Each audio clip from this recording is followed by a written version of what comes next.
आज की सबसे बड़ी खबर मिडिल ईस्ट से आ रही है, जहां भारी भीषण तनाव के बीच अब पहली बार ईरान की तरफ से युद्ध रोकने की शर्तें सामने आई है। ईरान के राष्ट्रपति मसूद पेजेश्कियान ने साफ कहा है कि अगर अमेरिका और इजराइल इन 3 शर्तों को मान लेता है तो जंग को रोका जा सकता है, लेकिन अगर ऐसा नहीं हुआ तो संघर्ष और भी खतरनाक हो सकता है। आखिर वो 3 शर्तें क्या हैं जिन पर पूरी दुनिया की नज़र टिक गई है और इससे रूस और पाकिस्तान का क्या रोल बताया जा रहा है। आइए इस पूरी खबर को विस्तार से समझते हैं। जिस महायुद्ध की आग में पूरी दुनिया जलने की कगार पर थी, क्या अब उसे बुझाने का वक्त आ चुका है? ईरान के राष्ट्रपति मसूद पेजेश्कियान ने अचानक दुनिया के सामने 3 ऐसी शर्त रख दी है जिन्होंने वाशिंगटन से लेकर तेल अवीव तक हलचल मचा दी है।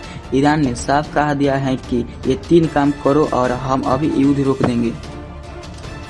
और जो 3 शर्तें रखी है वो बहुत गहरी है। शर्त नंबर 1, इजराइल के पीछे हटना। ईरान की पहली मांग है कि इजराइल गाजा और लेबनान अपनी सैन्य कार्रवाई तुरंत बंद करे और वहां से पीछे हटे। ईरान इसे अपनी रेड लाइन बता रहा है। शर्त नंबर 2, आर्थिक प्रतिबंधों का अंत। ईरान ने मांग की है कि अमेरिका उस पर लगे सभी कड़े आर्थिक प्रतिबंध हटाया ताकि उसकी अर्थव्यवस्था फिर से सांस ले सके। शर्त नंबर 3, क्षेत्रीय सुरक्षा की गारंटी। ईरान चाहता है कि मिडिल ईस्ट में बाहरी देशों यानी अमेरिका का दखल खत्म हो और इस क्षेत्र की सुरक्षा की जिम्मेदारी स्थानीय देशों की है।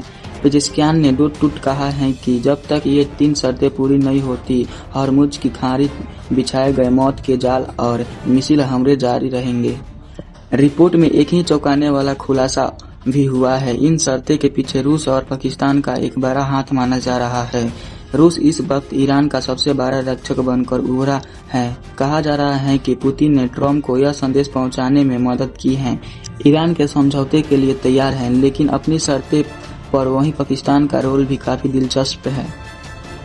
पाकिस्तान ईरान और पश्चिम के बीच एक मीडिएटर यानी मध्य भूमिका निभा रहा है। पाकिस्तान नहीं चाहता है कि पड़ोस में लगी आग उसके घर तक पहुंचे, इसलिए रूस और पाकिस्तान मिलकर ऐसा प्रेशर ग्रुप बना रहे हैं जो अमेरिका को शर्तों के मानने के लिए मजबूर कर सके।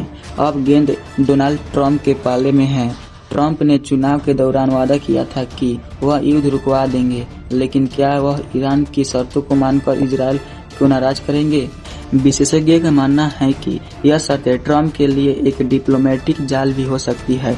अगर ट्रंप नहीं मानते हैं तो ईरान की जीत होगी और अगर नहीं मानते हैं तो दुनिया ईरान को यह कहते हुए सुनेगी कि हमने तो शांति का हाथ बढ़ाया था, लेकिन अमेरिका ने ठुकरा दिया। यानी ईरान ने अब इस जंग को डिप्लोमेसी के पिच पर ला खड़ा किया। आपको क्या लगता है, क्या ईरान की ये शर्तें वाकई है?